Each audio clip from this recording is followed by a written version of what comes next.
Olá, graça e paz, meu irmão e minha irmã. Chegamos ao final da leitura da Bíblia em 365 dias, uma inspiração com a palavra de Deus. Hoje, no 365º dia, trago o livro do profeta Malaquias, capítulo 4, o último livro do Antigo Testamento, Salmo 150, e o último livro, sendo este a segunda parte do Novo Testamento, livro de Atos, capítulo 28, versículos 16 a 31. Neste momento, você precisa estar de posse de um bloco de anotação, caneta ou lápis. A Bíblia, tão importante quanto a sua leitura diariamente, nos aproxima de Deus, fortalecendo assim a nossa fé e a esperança. Enquanto você prepara o nosso kit de fé, trago uma mensagem rápida. Todos nós temos a necessidade de estarmos em comunhão com Deus diariamente. Comunhão esta, agora, a leitura da Bíblia. Orar, meditar, refletir. A Bíblia Sagrada está cheia de promessas. Precisamos acreditar na palavra de Deus. Alimente a sua fé. A sua palavra tem muito mais força do que as coisas contrárias. Estamos vivendo um tempo em que devemos abrir os olhos. Satanás não está aqui para roubar o seu carro, sua casa, sua roupa, seu apartamento, celular, relógio. Ele vem para roubar agora esta semente, este estudo bíblico, a sua fé e os propósitos que Deus tem para você. Precisamos usar todos os recursos que Deus tem nos dado, incentivar a leitura da Bíblia, estudar.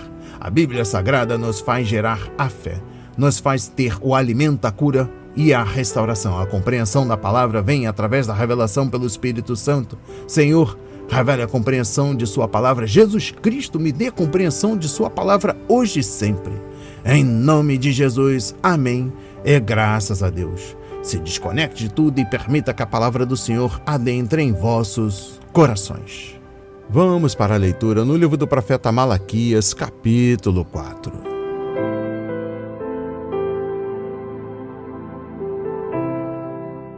O sol da justiça e seu precursor. Pois eis que vem o dia queimando como fornalha. Todos os soberbos e todos os que praticam o mal serão como a palha. O dia que vem os queimará, diz o Senhor dos Exércitos, de modo que não lhes deixará nem raiz, nem ramo. Mas para vocês que temem o meu nome, nascerá o sol da justiça, trazendo salvação nas suas asas. Vocês sairão e saltarão como bezerros soltos da estrebaria. Vocês pisarão os ímpios, pois eles se farão cinzas debaixo das plantas dos pés de vocês, naquele dia que prepararei, diz o Senhor dos Exércitos. Lembrem-se da lei de Moisés, meu servo, a qual lhe prescrevi em Horebe, para todo o Israel, a saber, estatutos e juízos. Eis que eu lhes enviarei o profeta Elias antes que venha o grande e terrível dia do Senhor. Ele converterá o coração dos pais aos seus filhos e o coração dos filhos aos seus pais, para que eu não venha e castigue a terra com maldição.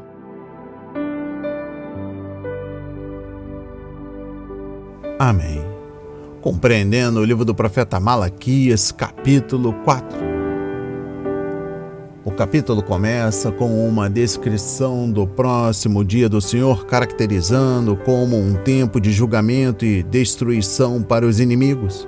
Os malfeitores serão como a palha consumida por um grande incêndio e não ficarão nem raiz e nem ramo. Os justos, por outro lado, experimentarão a cura e a restauração do sol da justiça, com os raios da justiça trazendo renovação espiritual e física.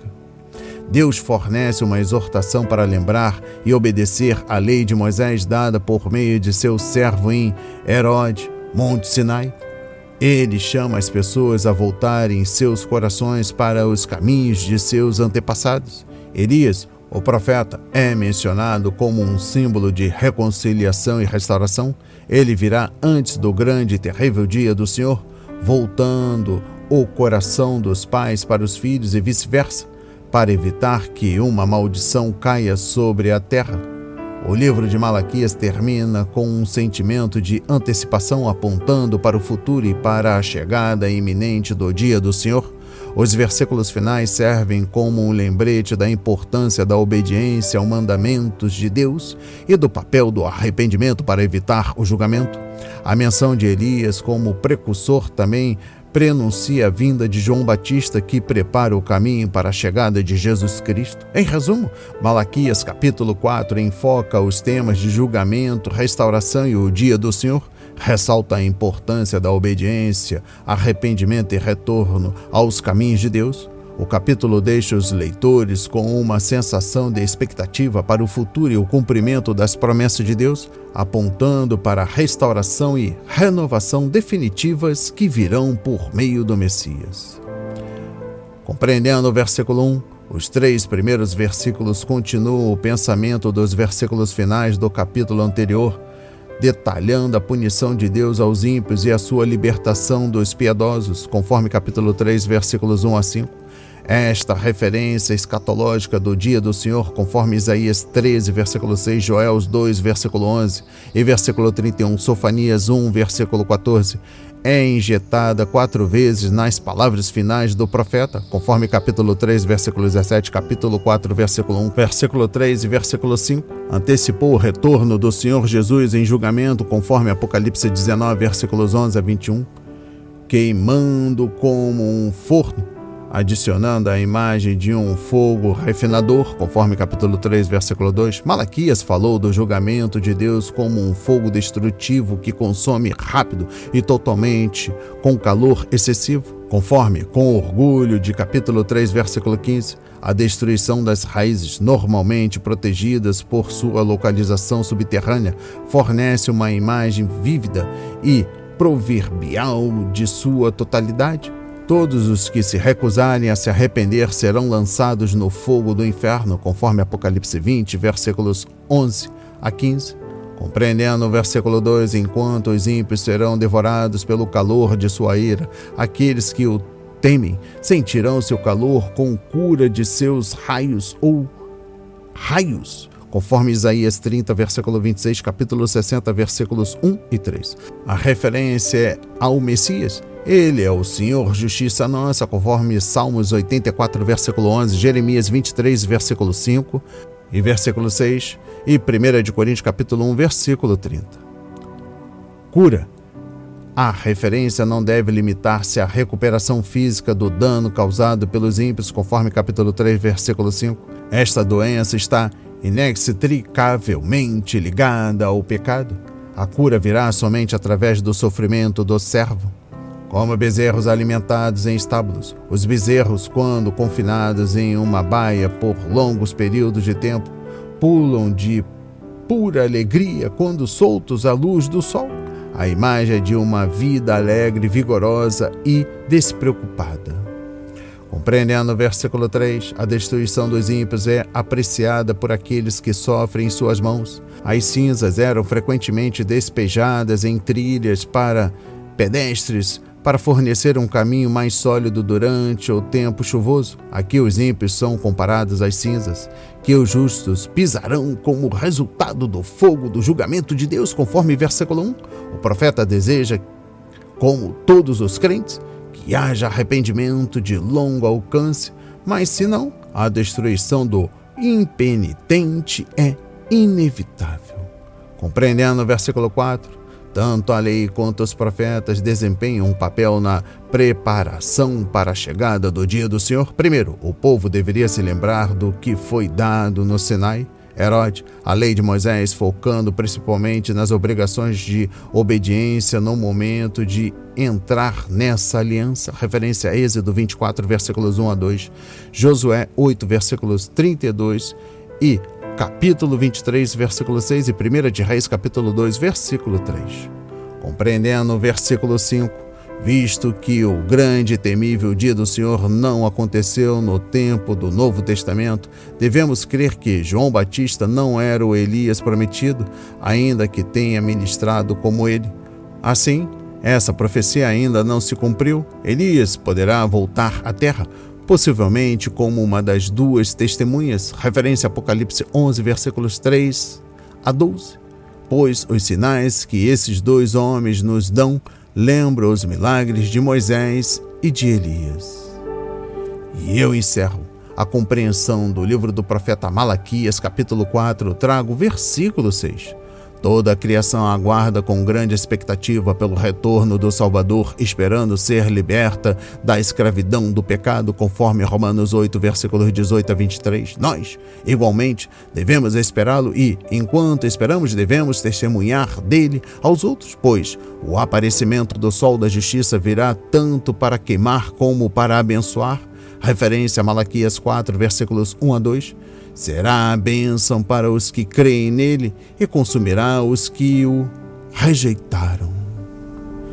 Vamos para a leitura no livro de Salmo, capítulo 150. Doxologia final. Aleluia! Louvem a Deus no seu santuário. Louvem a Deus no firmamento, obra do seu poder. Louvem-no pelos seus poderosos feitos. Louvem-no segundo a sua imensa grandeza. Louvem-no ao som da trombeta. Louvem-no com harpas e liras. Louvem-no com tamborins e danças. Louvem-no com instrumentos de cordas e com flautas. Louvem-no com símbolos sonoros. Louvem-no com símbolos retumbantes. Todo ser que respira, louve o Senhor. Aleluia! Amém. E chegamos ao final da compreensão do Antigo Testamento. Salmo 150. Compreendendo o versículo 1.a, este último salmo começa com Aleluia, Aleluia, ou louvem a Deus, o Senhor, ou Yah, para Javé, é o nome de Deus na aliança. Ele nos faz lembrar que o Senhor nos ama e fez uma aliança para nos proporcionar salvação e para nos guardar, cuidar de nós e, por fim, nos glorificar por causa do sacrifício de Jesus Cristo, seu Filho, na cruz. Compreendendo o versículo 1.b, a igreja primitiva se reunia no templo, nos cenáculos, em casas particulares e até em sinagogas. Quando começou a perseguição, os primeiros cristãos começaram a se reunir em cavernas e catacumbas subterrâneas. As pessoas que se isentam da adoração pública porque adoram Deus na natureza precisam se lembrar de que o Criador se revelou em Jesus Cristo e ordenou que nos reunissem com os outros irmãos na fé, conforme Hebreus 10, versículo 25. Podemos levantar nosso coração ao Senhor onde quer que estejamos, pois nosso Deus enche os céus e a terra. Aleluia! Exposição bíblica dos versículos 2 a 6. Os atos do Senhor revelam seus divinos atributos, como sua santidade, seu caráter, amor, sabedoria, poder, graça e assim por diante, o que o salmista chamou de imensidão de sua grandeza. A nação de Israel tinha um calendário de festas especiais para ajudar o povo a se lembrar de quem é Deus e de que o Senhor havia feito, conforme Levítico 23. E não há problema algum que a igreja tenha um calendário similar para os grandes eventos no ministério de Cristo. No entanto, precisamos ter cuidado para que o uso rotineiro do calendário não seja mais importante do que o significado das datas especiais ou para que a observação desses dias não seja um meio de salvação. E eu encerro a compreensão do livro de Salmo, capítulo 150, trago o versículo 6. O último versículo resume tudo. Quer toquemos um instrumento, quer não, seja onde quer que vivamos ou qual seja a nossa origem étnica, sejamos homens ou mulheres, jovens ou velhos, tudo que tem vida louve ao Senhor. Afinal, essa vida vem do Senhor, conforme Atos 17, versículo 25, e até as coisas que não têm vida podem adorá-lo, conforme Salmos 148, versículos 8 a 9. Louvado seja o Senhor. Vamos para a leitura do último livro e capítulo da leitura da Bíblia em 365 dias, Atos 28, versículos 16 a 31.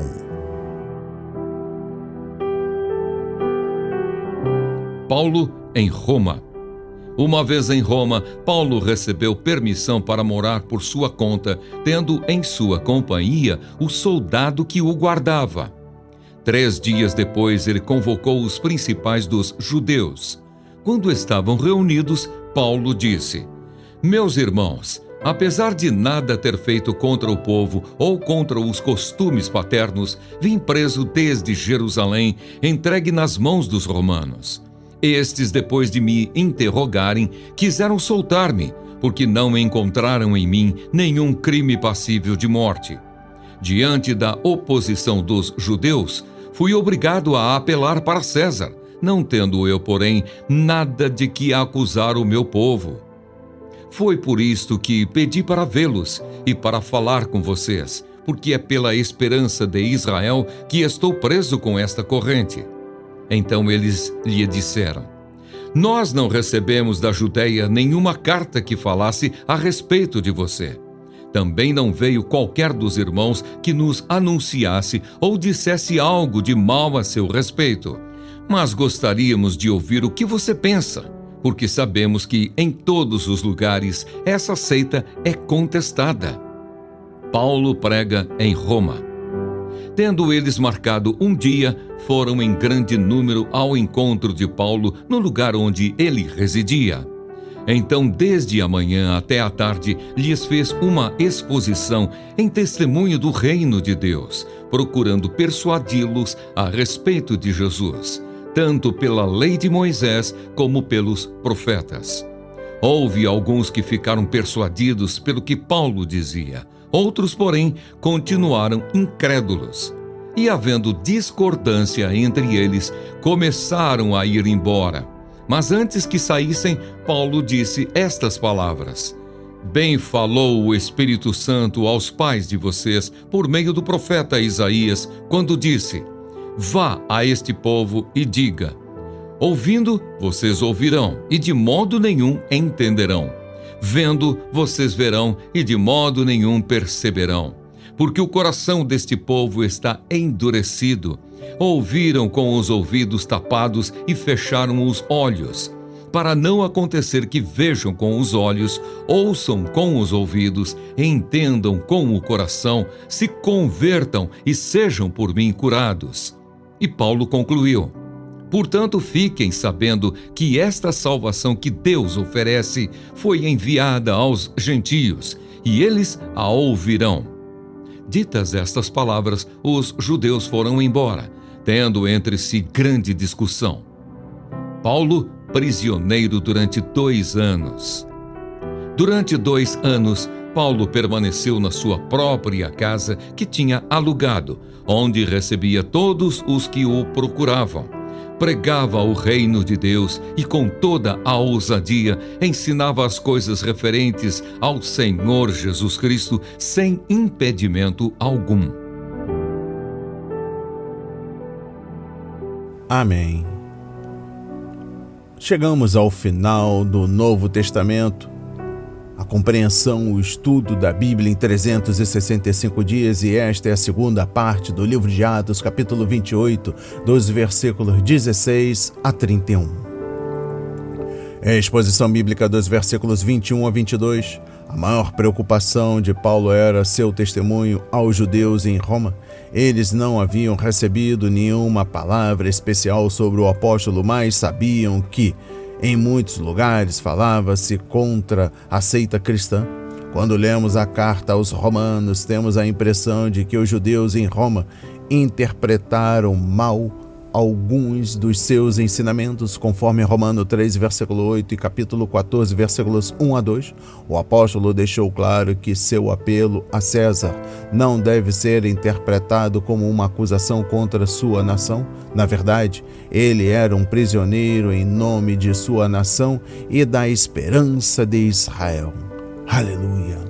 A exposição bíblica dos versículos 26 a 28. Prestar atenção é uma coisa, mas ouvir é outra. Além disso, ver e perceber são coisas bem diferentes. Se alguém deveria ter tido entendimento espiritual, eram esses líderes judeus, mas o coração deles era insensível e estava endurecido. Com frequência, aqueles que mais desfrutam dos privilégios espirituais não estão prontos quando precisam tomar decisões espirituais. E eu encerro o último dia da leitura da Bíblia em 365 dias, sendo este o último, 65º dia, com a leitura de Atos, capítulo 28, versículos 16 a 31, com a exposição bíblica dos versículos 30 a 31.